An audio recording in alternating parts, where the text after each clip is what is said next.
Real hero Komal ಸರ್ನ ಬರ್ಮಾಡ್ಕೊಳ್ಳೋಣ ವೇದಿಕೆಗೆ.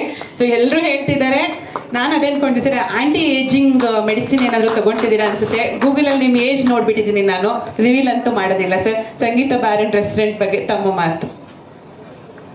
ಎಂದಿನಂತೆ ಇಲ್ಲಿ ನೆರೆದಿರತಕ್ಕಂಥ ನನಗೆ ಯಾವಾಗಲೂ ಪ್ರೋತ್ಸಾಹ ಕೊಡುವಂಥ ಪತ್ರಕರ್ತರು, ಮಾಧ್ಯಮ ಮಿತ್ರರು ಹಾಗೂ ಸೋಷಿಯಲ್ ಮೀಡಿಯಾ ಎಲ್ಲ ನನ್ನ ಫ್ರೆಂಡ್ಸ್ಗೆ ಹೃದಯಪೂರ್ವಕವಾದ ಸಾಷ್ಟಾಂಗ ನಮಸ್ಕಾರ. ಮೇಡಮ್ ಗ್ರೀನ್ ಸ್ಯಾರಿ ಉಟ್ಕೊಂಡು ಎಲ್ಲರ ಮಾತಿನ ಹೊರೆ ನೀವೇ ಇಟ್ಕೊಂಡು ಹೊರೆ ಹೊತ್ತ ಮಹಿಳೆ ಆಗಿಬಿಟ್ಟಿದ್ದೀರಾ. ಸಂತೋಷ ಆಯಿತು, ಥ್ಯಾಂಕ್ ಯು. ಈ ನಮ್ಮ ಸಂದೇಶ್ ಶೆಟ್ರು, ನಾನು ಶೆಟ್ರು ಅಂತ ಕರಿತೀನಿ ಅಂತ, ನಾನು ಯಾವಾಗಲೂ ಶೆಟ್ರನ್ನ ಶೆಟ್ರೆ ಅಂತ ಕರಿಬೇಕು, ಗೌಡ್ರನ್ನ ಗೌಡ್ರೆ ಅಂತ ಕರಿಬೇಕು, ಅದ್ರ ಬದಲು ಮಾಡಲ್ಲ ನಾನು. ಸೊ ಈ ಚಿತ್ರದ ಕತೆ ಕೇಳಿದಾಗ ನನಗೂ ಒಂದೊಂದು ಹೊಸ ಹೊಸ ಚಿತ್ರಗಳು ಬಂದಾಗಲೂ ಕೂಡ ನನಗೆ ಭಾಳಷ್ಟು ಪಿಕ್ಚರ್ಗಳು ಬಂದರೂ ನನ್ನ ಕತೆ ಕೇಳಿ ನನಗೆ ಇಷ್ಟಪಟ್ಟು ಯಾವ್ದಾದ್ರು ನನಗೇನಾದ್ರು ಖುಷಿ ಕೊಡುವಂಥದ್ದಿದ್ದರೆ ನಾನು ಖಂಡಿತವಾಗ್ಲೂ ಮಾಡ್ತೀನಿ. ಅಂಥ ಒಂದು ಪಾತ್ರ ಇದರಲ್ಲಿ ಕೊಟ್ಟಿದ್ದಾರೆ. ಬಟ್ ಅದರಲ್ಲಿ ಅರ್ಧ ತಲೆ ಎಲ್ಲ ಬೋಳ್ಸು ಅಂತಂದರು, ಕಂಟಿನ್ಯೂಟಿ ತುಂಬ ಇದೆ. ಹಾಗಾಗಿ ಅದಲ್ಲದೆ ವಿಗ್ಗಳು ಅಡ್ಜಸ್ಟ್ ಮಾಡ್ಕೊಂಡು ಮಾಡ್ತಾರೆ.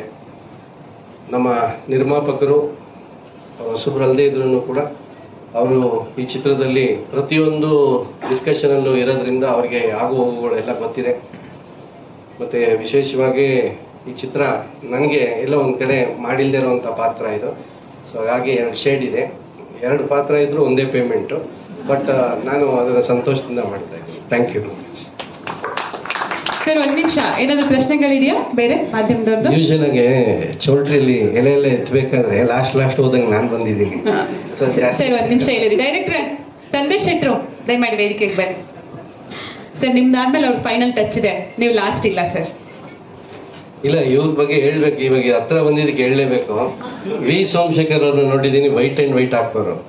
ಸಾಯಿ ಪ್ರಕಾಶ್ ಅವ್ರು ನೋಡ್ತಿದ್ದೆ, ಕಾಕಿ ಹಾಕೋರು. ರಾಜೇಂದ್ರ ಸಿಂಗ್ ಬಾಬು ಅವರು ಕ್ಯಾಪ್ ಹಾಕೋರು, ಎಸ್ ನಾರಾಯಣ್ ಅವರು ಟೋಪಿ ಹಾಕೋರು. ಇವರು ಡೈರೆಕ್ಟಾಗಿ ಹೊಸ ಯೂನಿಫಾರ್ಮ್ ಕಂಡು ಹಿಡ್ಕೊಂಡಿದ್ದಾರೆ, ಇದು ಈ ಥರ ಪಂಚೆ ಹಾಕೊಂಡು. ನಾನು ಅವತ್ತು ಹೋದಾಗ ನನಗೂ ಅದನ್ನೇ ಕೊಟ್ಟರು, ಬಟ್ ಆ ಶೆಕೆಗೆ ಚೆನ್ನಾಗಿತ್ತು. ಸೊ ಹಂಗಾಗಿ ಅದನ್ನೇ ಯೂಸ್ ಮಾಡಿ.